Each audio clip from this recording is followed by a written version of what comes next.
ಜನಸಾಮಾನ್ಯರು ಮಾತಾಡ್ತಾ ಇದ್ದಾರೆ ಇದನ್ನು. ವಿಶೇಷವಾಗಿ ಜನ ಇದೇನಿದು ಅಂತ ಕೇಳ್ತಾ ಇದ್ದಾರೆ. ಇದಕ್ಕೆ ಅವರು ಉತ್ತರ ಕೊಡ್ತಾರೆ ಮತ್ತು ಬೇರೆ. ಆದರೆ ಇಲ್ಲಿ ನಮಗೇನು ಅನ್ಸೋದಪ್ಪ ಅಂದ್ರೆ ಮೋಸ್ಟ್ಲಿ ಒಂದು ಹಂಗೆ ಫ್ರೆಂಡ್ಲಿ ಇರಬೇಕು ಅಂತ ನಾವು ತಿಳ್ಕೊಳ್ಳೋಣ ಅದನ್ನು. ಯಾಕಂದರೆ ಎಲ್ಲದಕ್ಕೂ ನಾವು ಯಾವ ತೀವ್ರವಾಗಿ ವಿಚಾರ ಮಾಡೋದು ತಪ್ಪ, ಅವು ಒಂದು ಮಾತಿದೆ.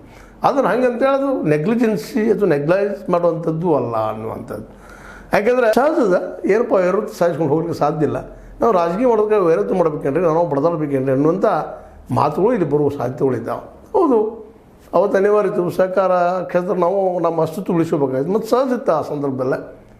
ಅದರಲ್ಲೂ ಮುಖ್ಯವಾಗಿ ಹುಕ್ಕೇರಿ ಇವರು ಎಂಟ್ರಿ ಹೊಡೆದಾಗ ಸಹಜವಾಗಿ ಅವ್ರನ್ನ ಬಡದ ಎಬ್ಬಿಸುತ್ತದು ನಮ್ಮ ಕತ್ತಿ ಸಹೋದರನ ಅಥವಾ ಕತ್ತಿ ಮಕ್ಕಳನ್ನು ಅವರು ಕೂಡಿ ಅಪ್ಪ ಮಕ್ಕಳು ಕಾಕ ಮಕ್ಕಳಲ್ಲೇ ಅಲ್ಲ ನಮ್ಮ ರಾಜಕೀಯ ಅಸ್ತಿತ್ವ ಇಲ್ಲ ಹಚ್ತಾ ಹೊರಟಿದ್ದಾರಲ್ಪ ಇವರು. ಇರೋ ಒಂದೆರಡು ಈಗಾಗಲೇ ನಮ್ಮ ಏನಪ್ಪ ಅಂತಂದ್ರೆ ಶೋರ್ ಫ್ಯಾಕ್ಟ್ರಿ ಹಚ್ಕೊಂಡ್ರು, ಈಗ ನಮ್ಮ ವಿದ್ಯುತ್ ಸಂಘಕ್ಕೆ ಬರ್ತಾ ಇದ್ದಾರೆ ಅನ್ನುವಂಥ ನೋವು ಅಲ್ಲಿತ್ತು. ಅದು ಹೋಗ್ಬಿಟ್ರೆ ಮುಂದೆ ಅವರು MLA ಬರ್ಬೋದು ಅನ್ನೋಂಥ ಆತಂಕವೂ ಇತ್ತು.